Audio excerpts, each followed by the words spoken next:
Hello everyone, welcome to beyond classes. तो इस class में हम पढ़ने वाले हैं everything about central processing unit. और मुझे उम्मीद है कि इस क्लास के बाद आपको कहीं से पढ़ने की ज़रूरत नहीं पड़ेगी, क्योंकि यहाँ पे हमने कम्प्लीटली सारा कवर किया है। आप देख भी सकते हैं। कुछ बच्चे हमें बोलते हैं कि इतनी इतनी लंबी वीडियोज़, इतनी डिटेल्ड वीडियोज़ ना बनाएं, लेकिन बियॉन्ड क्लासेस की फ़िलॉसफी ये है कि बच्चों को दर बदर यहाँ वहाँ फिरना ना पड़े, एक सोर्स से उनको सारा मटेरियल मिले एंड अबव ऑल उनको क्वालिटी मटेरियल मिले। और जो हमें देखते आए हैं उनको पता है कि हमारा मटेरियल जो होता है वो क्वालिटी मटेरियल होता है। तो वीडियो ज़रूर लाइक कीजिए। तो चलिए हम शुरू करते हैं।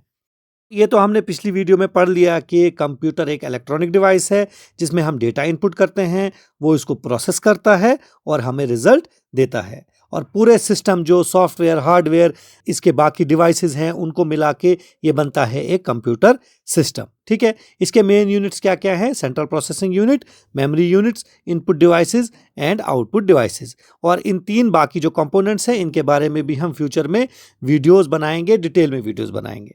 ठीक। तो ये जो सारे यूनिट्स हैं ये मिल के काम करते हैं और हमें जो रिजल्ट चाहिए, जो हमें काम करना होता है, वो ये करता है एज अ सिंगल यूनिट। लेकिन इस सिस्टम का सबसे इंपॉर्टेंट पार्ट जो है वो सेंट्रल प्रोसेसिंग यूनिट है। इसको प्रोसेसर भी शॉर्ट में कह सकते हैं और ये ब्रेन ऑफ कंप्यूटर भी है, क्योंकि सारा काम, जो मेन काम कंप्यूटर का प्रोसेसिंग होती है, वो आपकी सेंट्रल प्रोसेसिंग यूनिट में ही होती है। तो होता क्या है, देखिए, जो रॉ मटेरियल को यूज़फुल इंफॉर्मेशन में ट्रांसफ़र करने का जो प्रोसेस होता है उसको हम बोलते हैं प्रोसेसिंग, है ना। और ये ऑब्वियसली एक बहुत कम्प्लेक्स काम है, क्योंकि अगर कम्प्लेक्स नहीं होता तो हमें कंप्यूटर्स की ज़रूरत क्यों पड़ती, है ना। इंसान खुद कर लेते, but it is a very complex procedure. और इस काम को करने के लिए कंप्यूटर जो हैं वो CPU का यूज़ करते हैं। अब CPU होता क्या है? ये एक इलेक्ट्रॉनिक सर्किटरी है जिसमें सबसे इंपॉर्टेंट चीज़ ट्रांजिस्टर्स होती है, जो स्विचेस वगैरह का काम करते हैं। ये आगे हम कहीं जब वीडियो में टॉपिक आएगा उसमें पढ़ेंगे। तो ये एक इलेक्ट्रॉनिक सर्किटरी होती है जो किसी कंप्यूटर का ऑपरेटिंग सिस्टम और इसकी एप्लीकेशंस, यानी जो सॉफ्टवेयर्स वगैरह होते हैं, ऐप्स होते हैं, प्रोग्राम्स होते हैं, उनको चलाते हैं। जो CPU होता है उसको इंस्ट्रक्शन कि तुमने करना क्या है, वो इंस्ट्रक्शंस कहाँ से आती है? ये प्रोग्राम्स के थ्रू आती है। और फंडामेंटल ऑपरेशन, मतलब जो बेसिक काम CPU का है वो हर एक कंप्यूटर में सेम होता है। और वो क्या होता है कि वो एक सीक्वेंस ऑफ इंस्ट्रक्शंस जो होती हैं, जिसको हम प्रोग्राम बोलते हैं, वो जो इंस्ट्रक्शंस होती है उनको एग्जीक्यूट करना, मतलब उनको फॉलो करना, उनको काम में लाना।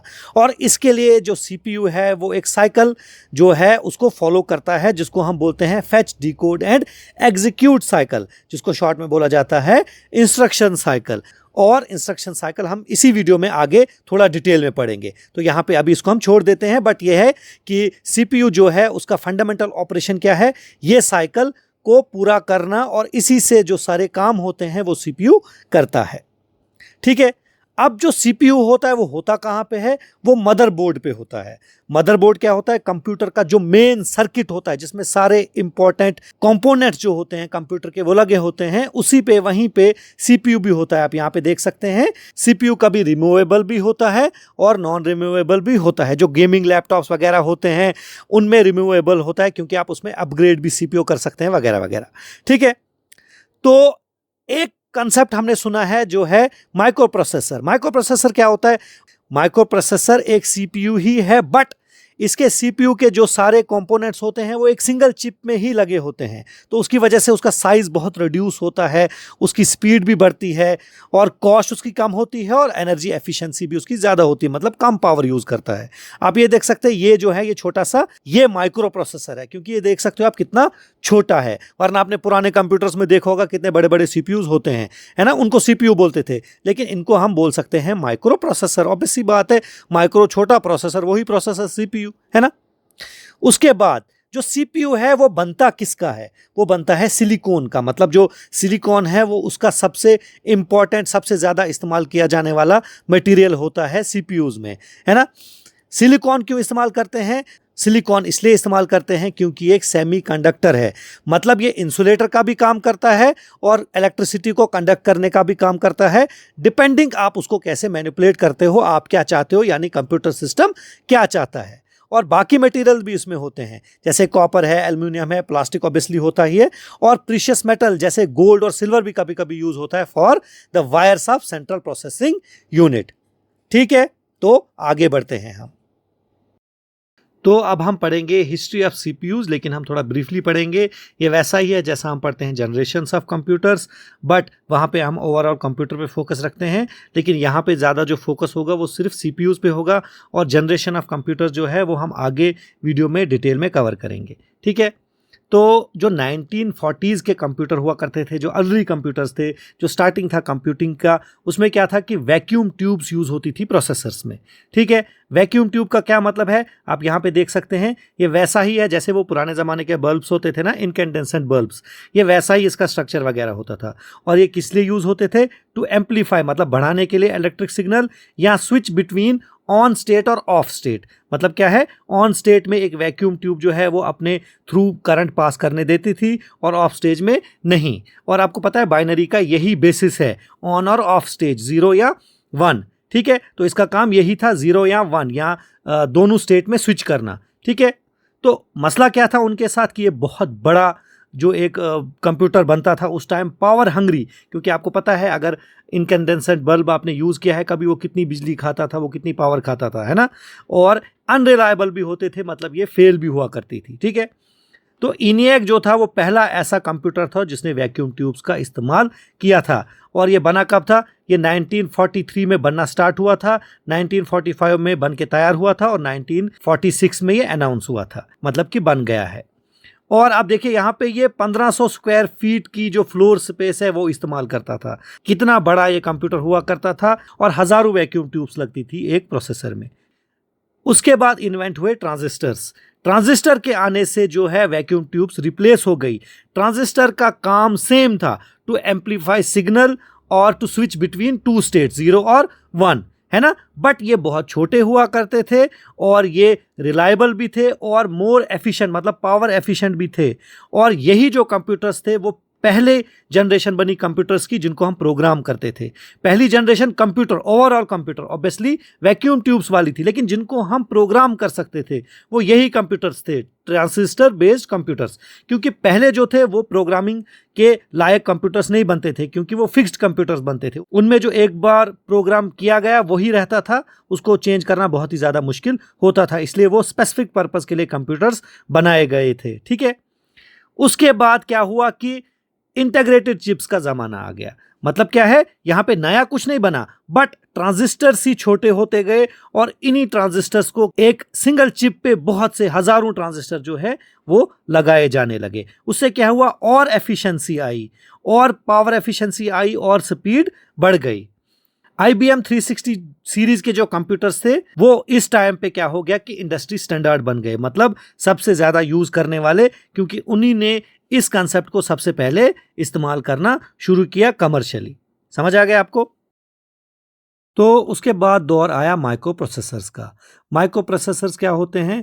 वो प्रोसेसर मैंने आपको समझाया पहले, जिसमें CPU के सारे यूनिट्स एक सिंगल सिलिकॉन चिप पे होते हैं, और इसमें क्या होता है कि हंड्रेड्स ऑफ इंटीग्रेटेड सर्किट एक साथ होते हैं। मतलब अगर हम ट्रांजिस्टर्स में बात करें तो हजारों लाखों ट्रांजिस्टर सिर्फ एक छोटी सी सिलिकॉन चिप पे आते हैं, जिससे प्रोसेसर का साइज बहुत छोटा होता है, एनर्जी एफिशिएंसी बढ़ती है, कॉस्ट कम होती है, एट्सेट्रा। ठीक है, और जो पहला माइक्रो प्रोसेसर दुनिया में आया वो इंटेल ने बनाया, जिसका नाम था इंटेल 4004, और ये 1971 में रिलीज हुआ। यहाँ पे आप देख सकते हैं, ये है वो इंटेल 4004। ठीक, उसके बाद दौर आया मल्टी कोर प्रोसेसर्स का। मतलब वो प्रोसेसर जिसमें एक से ज्यादा कोर होते हैं। अब कोर मतलब क्या है? कोर वो एक इंडिविजुअल यूनिट है किसी CPU का, किसी प्रोसेसर का, जो खुद सारे काम एक CPU के करता है। मतलब वो फेच, डिकोड और एग्जीक्यूट साइकिल खुद करता है। मतलब जितने ज्यादा कोर किसी CPU में, उतना ज्यादा तेज, उतना ज्यादा एफिशिएंट आपका CPU। ठीक है, तो ये अगला स्टेप था in the history of CPUs। तो पहला जो मल्टी कोर प्रोसेसर आया वो बनाया IBM ने इन 2001, और उसका नाम था पावर 4। और अगर हम आज के कंप्यूटर्स की बात करें तो आज के कंप्यूटर जो हैं वो कटिंग एज टेक्नोलॉजी पे काम करते हैं। मतलब जो बेस्ट टेक्नोलॉजी होती है वो आज के कंप्यूटर्स में लगाई गई है, जिसमें मल्टीपल कोर्स होते हैं। मतलब क्या है, आप अगर देखोगे आम आपका कंप्यूटर उसमें भी एक से ज़्यादा कोर होते हैं, और अगर आप सुपर कंप्यूटर्स देखोगे तो उसमें 100,000 कोर्स भी हो सकते हैं। और कुछ कोर स्पेशलाइज्ड पर्पस के लिए लगाए जाते हैं आजकल, जैसे AI processing, artificial intelligence processing के लिए स्पेशल कोर बनाए जाते हैं। उसके बाद आज के कंप्यूटर्स में जीपीयू लगे हुए होते हैं। जीपीयू मतलब ये सीपीयू से भी ज़्यादा अच्छा काम करता है। ये वीडियो एडिटिंग या गेम्स वगैरह के लिए, जहाँ पे जो ग्राफिक हैवी आइटम्स होती हैं, काम होते हैं, उसके लिए काम आता है। और इसकी वजह से एनर्जी एफिशिएंसी भी बढ़ती है और परफॉर्मेंस बहुत ज़्यादा अच्छी हो जाती है। तो इस सारी हिस्ट्री में हमने क्या देखा कि ये जो सारा प्रोसेस था उसका मेन फीचर क्या है? मिनिचराइजेशन। मतलब क्या है कि जो पहले कंप्यूटर्स थे वो कितने बड़े होते थे। आप देख सकते हैं कि ENIAC जो है वो 1500 स्क्वायर फीट की फ्लोर स्पेस लेता था, और आज के कंप्यूटर जो हैं वो कुछ सेंटीमीटर, मिलीमीटर, बल्कि नैनोमीटर में भी चले गए हैं, है ना।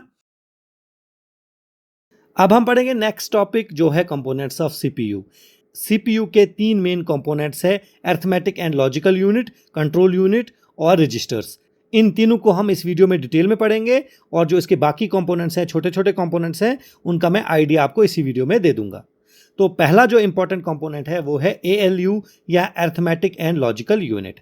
और हमें नाम से ही पता चलता है कि इट परफॉर्म्स अरिथमेटिक यानी मैथमेटिकल और लॉजिकल ऑपरेशंस। जो ALU है इसमें इनपुट्स रजिस्टर से आते हैं, और ये आउटपुट वही प्रोड्यूस करता है जिस हिसाब से इसको प्रोग्राम से इंस्ट्रक्शंस मिलती हैं। इसके बहुत से मेन कंपोनेंट्स हैं, मतलब अरिथमेटिक एंड लॉजिकल यूनिट के खुद के कंपोनेंट्स हैं। वो क्या क्या हैं? अरिथमेटिक सर्किट, या इसको आप बोल सकते हो अरिथमेटिक यूनिट भी, लॉजिकल सर्किट, लॉजिकल यूनिट भी बोल सकते हो। वैसे ही shift circuit, control circuit, accumulator, multiplexer और फ्लैग या स्टेटस रजिस्टर्स। अब इनके हम फंक्शंस देखते हैं। अरिथमेटिक ऑपरेशन कौन करता है? वो करता है अरिथमेटिक सर्किट। अरिथमेटिक ऑपरेशन से मुराद जैसे addition, multiplication, division, subtraction, comparison या स्क्वायर रूट वगैरह, ये होते हैं अरिथमेटिक ऑपरेशन। उसके बाद होता है लॉजिकल ऑपरेशन, यानी डिसीजन मेकिंग के ऑपरेशन, और ये कौन परफॉर्म करता है? Logical circuit. और जो फंडामेंटल लॉजिकल ऑपरेशन जैसे एंड, और नॉट जो है वो भी यही परफॉर्म करता है। कौन? लॉजिकल यूनिट या लॉजिकल सर्किट। ठीक है। उसके बाद आता है बिट शिफ्ट ऑपरेशंस, और ये कौन परफॉर्म करता है? Shift circuits. और ये क्या करता है? जो बाइनरी नंबर्स में जो बिट्स होते हैं उनको लेफ्ट और राइट मूव करता है। ये किस लिए किया जाता है? ये जो लो लेवल प्रोग्रामिंग लैंग्वेजेस होती है ना, जैसे असेंबली लैंग्वेजेस, उनमें फास्ट कैलकुलेशन करने के लिए, तेजी से कैलकुलेशन करने के लिए ये जो है बिट शिफ्ट ऑपरेशंस किए जाते हैं। देखो, हम इनमें ज़्यादा डिटेल में नहीं जा सकते। अगर ज़्यादा डिटेल में जाएंगे तो एक तो आपके काम की चीज़ नहीं है, दूसरा वीडियो बिना मतलब के बहुत लंबी हो जाएगी और आपका टाइम भी वेस्ट हो जाएगा। ठीक। उसके बाद कंट्रोल सर्किट। जो ALU है उसके अंदर खुद भी एक कंट्रोल सर्किट होता है। जो कंट्रोल सिग्नल्स आते हैं ना मेन कंट्रोल यूनिट से, जो हम अगली स्लाइड में पढ़ेंगे, उससे जो कंट्रोल सिग्नल आते हैं उनको ये कंट्रोल सर्किट जो है वो इंटरप्रेट करता है, उनका मतलब निकालता है और गाइड करता है अरिथमेटिक एंड लॉजिकल यूनिट्स, ताकि वो जो भी इंस्ट्रक्शन हैं, जो भी अरिथमेटिक और लॉजिकल ऑपरेशन हैं, उनको पूरी तरह परफॉर्म करे एज पर द इंस्ट्रक्शंस। उसके बाद है मल्टीप्लेक्सर। मल्टीप्लेक्सर क्या करता है? जो कंट्रोल सिग्नल आते हैं, मतलब कंट्रोल यूनिट, जो मेन कंट्रोल यूनिट्स हैं, उससे जो सिग्नल्स आते हैं उनके तहत, उनके अकॉर्डिंग जो ऑपरेशन करना होता है ALU ने, उसको सेलेक्ट करके आगे डाल देता है। ठीक है। उसके बाद है फ्लैग्स या स्टेटस रजिस्टर। ये क्या करते हैं कि ALU ने जो ऑपरेशन किया होता है उसका जो आउटकम होता है वो ये दिखाता है, स्टोर करता है। ठीक है, ये क्लियर हो गया। तो नेक्स्ट जो कंपोनेंट ऑफ CPU पढ़ेंगे हम वो है कंट्रोल यूनिट। कंट्रोल यूनिट को ब्रेन ऑफ CPU भी कहा जाता है। क्यों? क्योंकि कंट्रोल यूनिट जो है वो एग्जीक्यूशन ऑफ इंस्ट्रक्शंस को मैनेज करता है। मतलब इंस्ट्रक्शंस कहाँ भेजनी है, कितनी भेजनी है, कब भेजनी है, वो सारा मैनेज कौन करता है? वो करता है कंट्रोल यूनिट। और ओवरऑल ऑपरेशन जो है प्रोसेसर का, वो भी मैनेज करता है कंट्रोल यूनिट। इसीलिए इसको ब्रेन ऑफ CPU भी कहा जाता है। कंप्यूटर सिस्टम का ब्रेन CPU और CPU का ब्रेन कंट्रोल यूनिट। जो कंट्रोल यूनिट है उसका मेन काम क्या है? Fetching the instructions from CPUs memory. मतलब सीपीयू की मेमोरी में जो भी इंस्ट्रक्शंस हैं उनको फेच करना, उनको रिट्रीव करना, उनको लाना, उनको ट्रांसलेट करना, उसके बाद उनको प्रोसेसर में भेजना, ALU में भेजना, ताकि वो एग्जीक्यूट हो जाए, मतलब उन इंस्ट्रक्शंस के मुताबिक काम हो पाए और उसका आउटपुट हमें मिले। कंट्रोल यूनिट जो है वो मैनेज करता है फ्लो ऑफ डेटा, मतलब डेटा कब जाएगा, कहां जाएगा, कैसे जाएगा, कितना जाएगा, between the CPU and other devices. यही कंट्रोल यूनिट इंस्ट्रक्ट करता है मेमोरी को, लॉजिक यूनिट को मतलब एएलयू को, और बोथ इनपुट आउटपुट डिवाइसेस को कि आपने कैसे रेस्पॉन्ड करना है, आपने क्या करना है जब कोई प्रोग्राम आपको कुछ इंस्ट्रक्ट करता है। उसके बाद यही control unit sequence of operation भी डिटरमाइन करता है, मतलब कौन सा काम कब होगा, कितने टाइम में होगा, वगैरह वगैरह। ये कौन करता है? कंट्रोल यूनिट ही डिटरमाइन करता है, ताकि सीपीयूज के सारे कंपोनेंट जो है वो कोऑर्डिनेशन में चले। कंट्रोल यूनिट जो है वो बाकी कंपोनेंट्स जैसे अरिथमेटिकल, लॉजिकल यूनिट या वगैरह, उनको कंट्रोल सिग्नल भेजता है ताकि वो काम कर सकें। और जो कंट्रोल यूनिट है इसके खुद के जो कंपोनेंट्स हैं वो क्या क्या है? इंस्ट्रक्शन रजिस्टर, ये हम आगे पढ़ेंगे रजिस्टर्स में। उसके बाद डिकोडर, मतलब जो इंस्ट्रक्शन को डिकोड करता है। कंट्रोल लॉजिक, जो कंट्रोल सिग्नल भेजता है और जनरेट भी खुद करता है। उसके बाद टाइमिंग यूनिट, जो सारे काम सिंक्रोनाइजेशन से करवाता है। तो आप अगर देखोगे तो कंट्रोल यूनिट के दो टाइप्स होती हैं। एक होता है हार्डवायर्ड कंट्रोल यूनिट, मतलब ये एक हार्डवेयर बेस्ड है, ये फिक्स्ड लॉजिक सर्किट होता है जो कंट्रोल सिग्नल बनाता है। ये तेज तो होता है बट लेस फ्लेक्सिबल। क्यों? क्योंकि ये हार्डवायर्ड होता है, इसको चेंज करना मुश्किल होता है, ये हार्डवेयर बेस्ड होता है। उसके बाद है माइक्रो प्रोग्राम। माइक्रो प्रोग्राम मतलब सेट ऑफ इंस्ट्रक्शंस या माइक्रो ऑपरेशंस जो हैं वो मेमोरी में सेव किए जाते हैं और वो ही कंट्रोल सिग्नल जो है वो जनरेट करता है। मतलब समझ लो ये माइक्रो प्रोग्राम्ड सीयू जो होता है वो सॉफ्टवेयर बेस्ड, सॉफ्टवेयर तो नहीं क्लियरली कह सकते बट डिजिटल होता है ये, ठीक है। तो ये फ्लेक्सिबल भी होता है और इजियर टू मॉडिफाई भी होता है क्योंकि हार्डवायर्ड नहीं होता, लेकिन ये स्लो होता है देन हार्डवायर्ड कंट्रोल। क्लियर है कंट्रोल यूनिट? तो हम आगे बढ़ सकते हैं। चलिए, next important component of CPU क्या है? रजिस्टर्स। रजिस्टर्स एक टाइप की मेमोरी होती है। देखिए क्या होता है कि जब भी सीपीयू एएलयू किसी इंस्ट्रक्शन को इंटरप्रेट या एग्जीक्यूट कर रहा होता है तो वहाँ पे क्या होता है? मूवमेंट ऑफ इंफॉर्मेशन, मतलब कंप्यूटर के एक यूनिट से दूसरे यूनिट में इंफॉर्मेशन आती जाती रहती है, ठीक है। तो इस प्रोसेस को सही से करने के लिए और तेज करने के लिए क्या किया जाता है कि सीपीयू में एक स्पेशल टाइप ऑफ मेमोरी लगाई जाती है जिसको बोलते हैं रजिस्टर्स। और रजिस्टर्स का मेन काम क्या है? देखिए इसका मेन काम है कि जो भी इंस्ट्रक्शन, जो भी प्रोग्राम, जो भी प्रोग्राम ने इंस्ट्रक्शंस दी हैं, सॉफ्टवेयर ने इंस्ट्रक्शंस दी हैं, डेटा दिया है, उसको सीपीयू के करीब रखना ताकि सीपीयू उसको फटाफट एक्सेस कर सके और उस पर काम कर सके और कंप्यूटर की स्पीड बढ़ सके। अगर सीपीयू को बार बार मेन मेमोरी में जाके या रैम में जाके डेटा इंस्ट्रक्शंस फेच करनी पड़े तो फिर तो काम हो गया, ऐसा नहीं होता। इस पर्पस को फुलफिल करने के लिए, सीपीयू को तेज एक्सेस देने के लिए, इंस्ट्रक्शन के लिए, डेटा के लिए, तो उसके लिए क्या किया जाता है कि कंप्यूटर में रजिस्टर्स लगाए जाते हैं। तो ये क्या काम करती है? ये काम करती है क्विकली एक्सेसिबल लोकेशन का, जो कंप्यूटर के प्रोसेसर के लिए डेडिकेट की जाती है, और इसमें डेटा और इंस्ट्रक्शंस टेम्परेरीली रहते हैं for the quick access of CPU. वो डेटा, वो इंस्ट्रक्शन जिस पे सीपीयू ने काम करना होता है, ठीक है। तो मेमोरी हायरार्की मतलब अगर हम हायरार्की वाइज, अगर हम स्पीड वाइज या एक्सेस टाइम वाइज अरेंज करें मेमोरी को, तो उसके हिसाब से अगर हम देखें तो सीपीयू रजिस्टर जो है वो सबसे टॉप पे आते हैं। इसका मतलब इनकी स्पीड सबसे ज़्यादा है लेकिन इनकी कैपेसिटी सबसे कम है, ठीक है। इनकी स्पीड बहुत तेज़ होती है, इनका एक्सेस टाइम बहुत कम होता है, बट इनकी जो कैपेसिटी है वो भी बहुत कम होती है। अगर हम यहाँ पे देखें तो ये स्मॉल स्टोरेज कैपेसिटी वाली चीज़ होती है, मेमोरी होती है। इसमें सिर्फ कुछ बिट्स या बाइट्स तक आप जो डेटा है वो स्टोर कर सकते हैं, और इनको मेजर करते कैसे हैं? बिट वाइज, मतलब 8 बिट रजिस्टर सिर्फ 8 बिट डेटा स्टोर कर सकता है, 32 bit register 32 bit data store कर सकता है। बोलने का मतलब ये है कि ये बहुत छोटी मेमोरी होती है लेकिन एक्सट्रीमली फास्ट मेमोरी होती है। और डेटा जो इनमें होता है, रजिस्टर्स में होता है, वो वॉलेटाइल होता है। एज लॉन्ग एज पावर दी जाती है इन रजिस्टर्स को तो डेटा स्टोर रहता है। जो ही पावर चली गई, सिस्टम पावर ऑफ हो गया, तो ये जो डेटा है ये इरेज हो जाता है। ये क्लियर हो गया? अब हम देखेंगे टाइप्स ऑफ रजिस्टर्स। देखिए रजिस्टर बहुत टाइप के होते हैं, उसमें से इंपॉर्टेंट यहाँ पे दिए गए हैं। जनरल पर्पस रजिस्टर, वो ये क्या काम करता है? ये उस डेटा को होल्ड करके रखता है जो अभी इंटरमीडिएट रिजल्ट होते हैं, मतलब कंप्यूटेशन के दौरान कुछ रिजल्ट अभी फाइनल नहीं ना होते, वो अभी इंटरमीडिएट होते हैं, तो उनको ये टेम्परेरीली होल्ड करके रखता है जनरल पर्पस रजिस्टर। ठीक है, उसके बाद है एक्यूमुलेटर। तो कोई भी प्रोसेस जो ALU वो अरिथमेटिक ऑपरेशन करे या लॉजिकल ऑपरेशन करे, उनके जो रिजल्ट्स होते हैं वो एक्यूमुलेटर अपने पास स्टोर करके रखता है। उसके बाद प्रोग्राम काउंटर, ये क्या करता है, इसका काम है कि जो नेक्स्ट इंस्ट्रक्शन CPU ने एग्जीक्यूट करनी होती है उसका एड्रेस अपने पास स्टोर करके रखे। इंस्ट्रक्शन रजिस्टर का काम क्या है कि जो करंटली जिस पे काम हो रहा है इंस्ट्रक्शन पे, उसको अपने पास स्टोर करके रखे। और उसके बाद मेमोरी एड्रेस रजिस्टर, मतलब उस मेमोरी का एड्रेस ये अपने पास स्टोर करके रखता है जिसको CPU ने एड्रेस करना होता है, एक्सेस करना होता है। उसके बाद आया मेमोरी डेटा रजिस्टर। ये डेटा वो होल्ड करता है जो अभी जो CPU और मेमोरी के बीच में ट्रांसफर हो रहा होता है।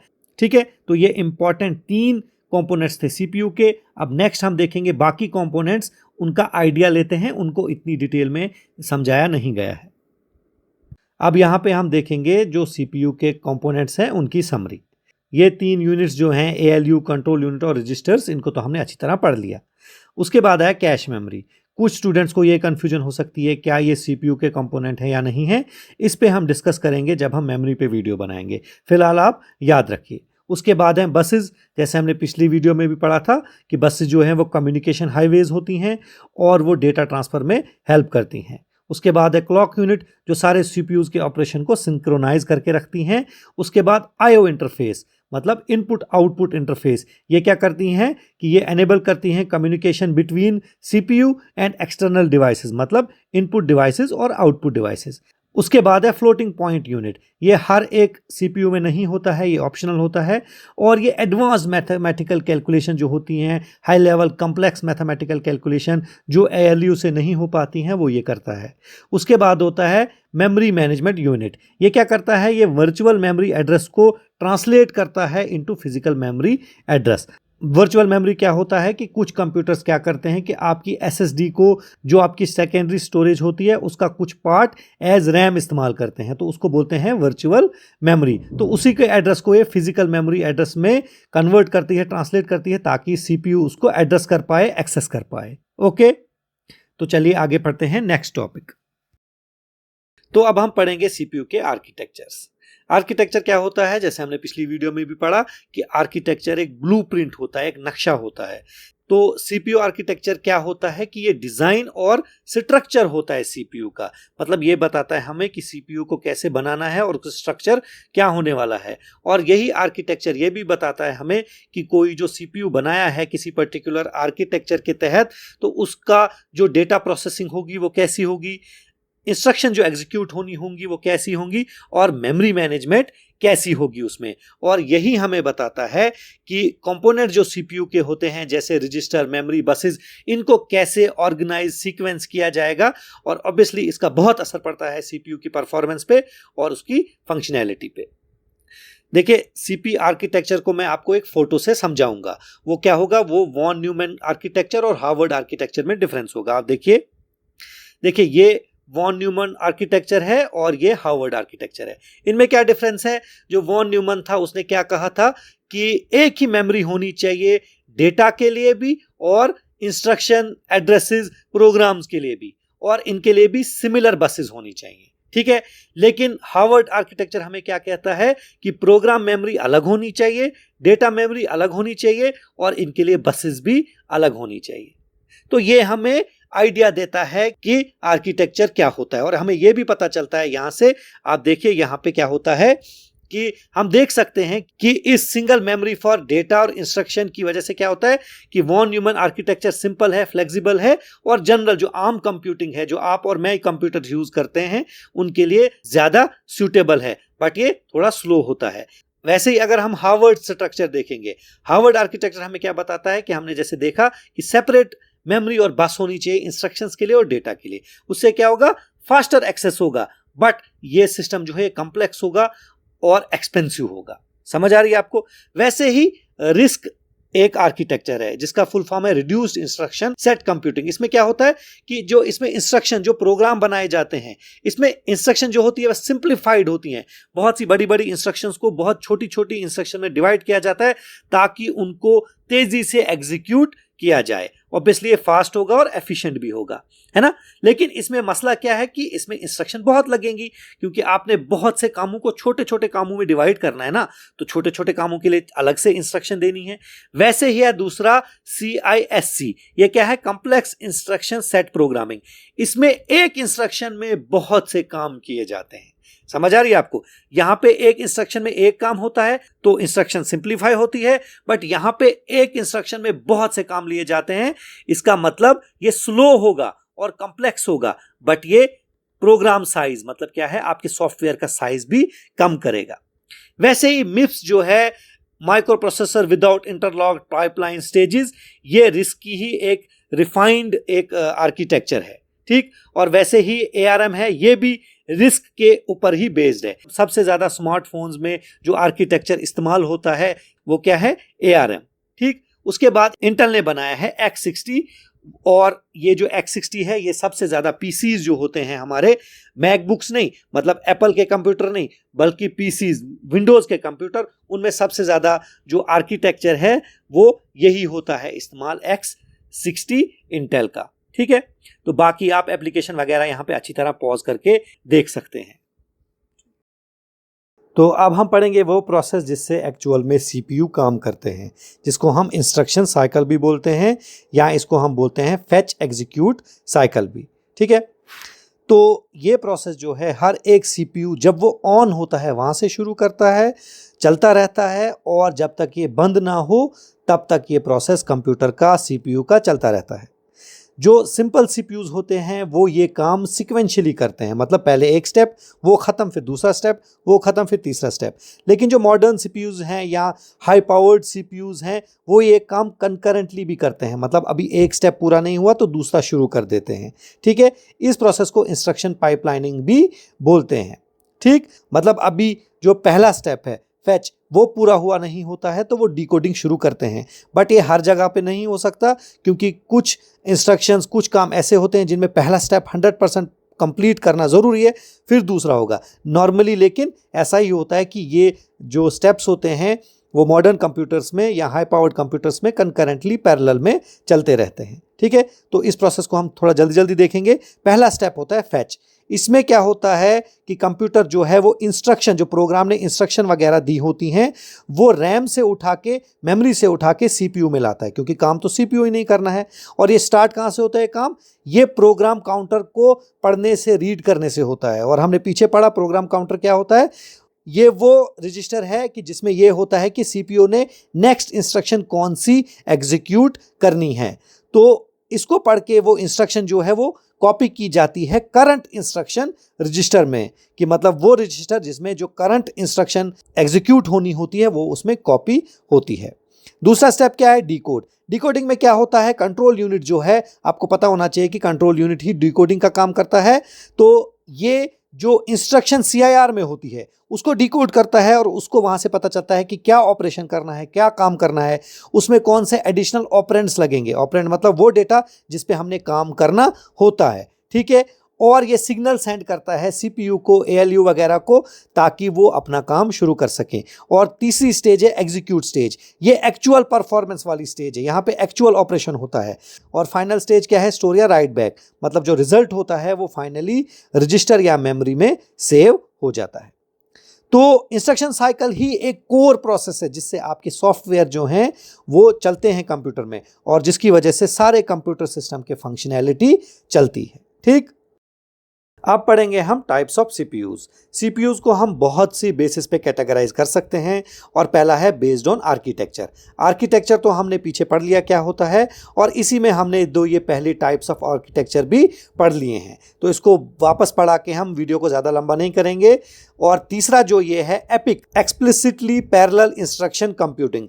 इसमें क्या होता है कि ये बेस्ड है पैरेललिज्म पे, मतलब क्या होता है कि इसमें मल्टीपल इंस्ट्रक्शंस जो हैं वो साइमल्टेनियसली एग्जीक्यूट होती हैं, उन पे काम होता है। इनमें क्या होता है कि कंपाइलर लेवल पे ही पैरेललिज्म इंप्लीमेंट हो जाता है, और ये ऑब्वियसली हाई परफॉर्मेंस कंप्यूटिंग के लिए लगते हैं।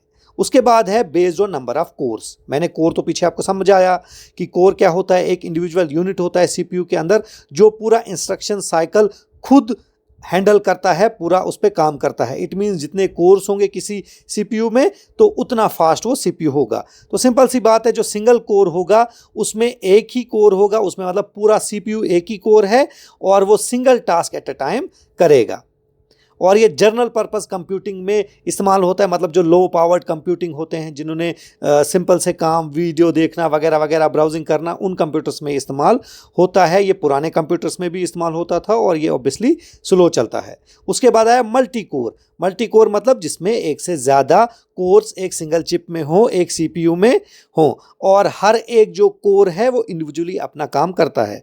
तो इसमें भी बहुत से किस्में हैं, जैसे डुअल कोर जिसमें 2 कोर हों, क्वाड कोर 4 कोर वाला सीपीयू, और उसके बाद हेक्सा कोर और ऑक्टा कोर। उसके बाद आया तीसरी टाइप, वो है मैनी कोर। मैनी कोर मतलब ऐसे सुपर कंप्यूटर्स या जीपीयूज जिनमें हजारों, बल्कि मैंने इस वीडियो को रिसर्च करते करते ये भी देखा कि कुछ सुपर कंप्यूटर जो हैं उनमें लाखों कोर्स भी हैं। तो आप खुद सोच सकते हैं कि वो कितने फास्ट होंगे। उसके बाद बेस्ड ऑन इंस्ट्रक्शन लेंथ, इसमें क्या है, पहला है 32 बिट सीपीयू। 32 बिट सीपीयू वो सीपीयू है जो डेटा या मेमोरी एड्रेस जो 32 बिट्स वाइड होता है, मतलब उसमें 320101 होते हैं, वो हैंडल कर सकते हैं। मतलब बिट आपको पता ही है, या तो 0 होता है या तो 1 होता है। 32 बिट्स वाइड जो डेटा होता है वो 32 बिट सीपीयू हैंडल कर सकता है, और इसमें मैक्सिमम जो रैम एड्रेस करने की क्षमता होती है वो 4 GB। और इसका नेक्स्ट स्टेप जो है 64 बिट सीपीयू, इसमें जो होता है, इसमें जो एड्रेस और डेटा होता है वो 64 बिट्स वाइड होता है। और अब देखिए, ये थियोरेटिकली, मतलब प्रैक्टिकली कभी ऐसा नहीं हुआ है अभी तक, बट थियोरेटिकली ये 18 बिलियन गीगाबाइट्स ऑफ रैम भी हैंडल कर सकता है, उसको एड्रेस कर सकता है। आप देख रहे हैं जंप फ्रॉम 32 बिट्स जो सिर्फ 4 GB रैम एड्रेस कर सकता है टू 64 बिट, ये सिर्फ डबल है, बट इसकी क्षमता, इसकी स्पीड कितनी ज़्यादा है। ठीक है, अब आगे बढ़ते हैं और नेक्स्ट टॉपिक देखते हैं। तो अब हम देखेंगे कुछ इंपॉर्टेंट सीपीयू टर्मिनोलॉजीज, मतलब कुछ इंपॉर्टेंट कंसेप्ट्स जिन पे एग्जाम में क्वेश्चन बन सकते हैं और आपको ऐसे जनरली भी पता होना चाहिए। तो पहला है क्लॉक स्पीड। क्लॉक स्पीड का मतलब क्या है कि कितने साइकिल एक सीपीयू पर सेकंड कंप्लीट कर सकता है। ठीक है, तो इसको सीपीयू स्पीड भी बोलते हैं, प्रोसेसर स्पीड भी बोलते हैं, क्लॉक रेट या कोर क्लॉक भी इसको हम बोलते हैं। इस स्पीड को मेजर किया जाता है हर्ट्ज में, और जितनी ज़्यादा क्लॉक स्पीड ऑब्वियसली उतनी फास्टर प्रोसेसिंग। फॉर एग्जांपल, आपके कंप्यूटर की अगर क्लॉक स्पीड है 1.2 gigahertz, that means it completes 1.2 billion cycles every second. और आपकी क्लॉक स्पीड जो होती है वो प्रोसेसर टू प्रोसेसर वेरी करती है। उसके बाद होता है ओवरक्लॉकिंग। ओवरक्लॉकिंग क्लॉक स्पीड से ही निकला है।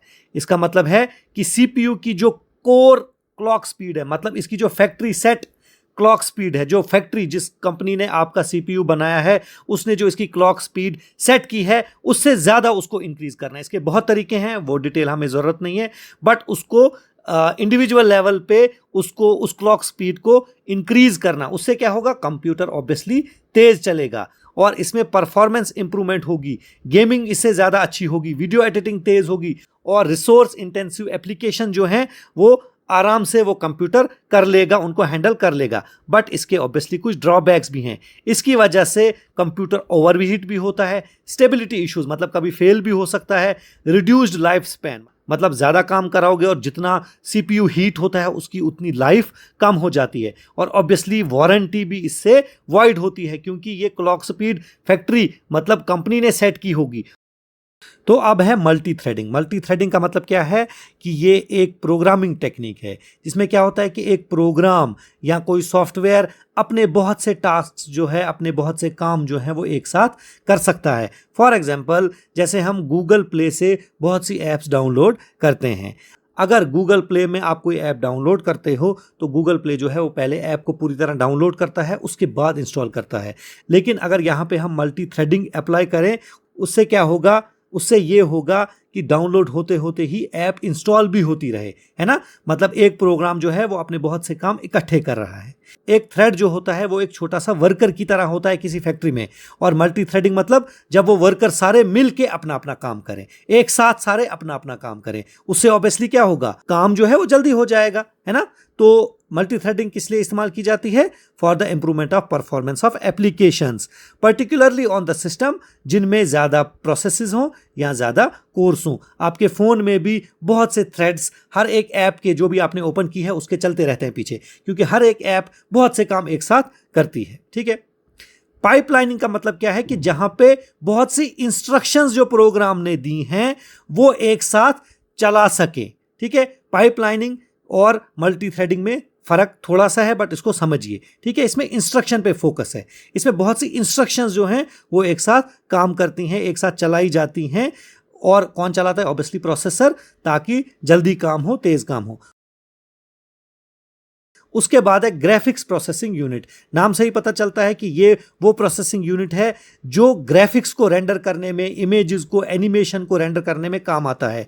ये ज़्यादा एफिशिएंट होता है सीपीयू से, और इसमें गेम्स वगैरह जिन कंप्यूटर्स में होती हैं, जो मतलब गेमर्स वगैरह होते हैं, वो अपने लैपटॉप्स में जीपीयू लगवाते हैं, या जो वीडियो एडिटर्स होते हैं, या जो बड़े बड़े साइंटिफिक काम करते हैं, सिमुलेशन, डेटा प्रोसेसिंग जो करते हैं, उनको ग्राफिक्स प्रोसेसिंग यूनिट को लगाने की ज़रूरत पड़ती है, क्योंकि ये बहुत इंटेंसिव इमेजिंग के काम, रेंडरिंग के काम बहुत तेज़ और बहुत एफिशिएंटली कर सकता है। क्लियर है यहाँ तक? तो हम आगे बढ़ते हैं। इस स्लाइड में हम अब देखेंगे कि इंपॉर्टेंट सीपीयू मैन्युफैक्चरर्स। मुझे नहीं लगता इस स्लाइड में कुछ समझाने के लिए है, तो आप खुद इसको पॉज करके देख लीजिए। जो इंपॉर्टेंट आपको लगता है वो राइट डाउन कीजिए या उसको याद रखने की कोशिश कीजिए। इस स्लाइड पे भी कुछ इंपॉर्टेंट पॉइंट्स हैं, कुछ एडिशनल इन्फॉर्मेशन है। आप इस स्लाइड को भी पॉज करके ज़रूर पढ़िएगा। तो ये थी आज की वीडियो। मिलते हैं नेक्स्ट वीडियो में, उसमें जो आपके सिलेबस के हिसाब से नेक्स्ट टॉपिक है उसको कवर किया जाएगा। तब तक के लिए पढ़िए, मेहनत कीजिए, लेकिन सेहत का भी ख्याल रखिए। Best of luck. Thank you very much.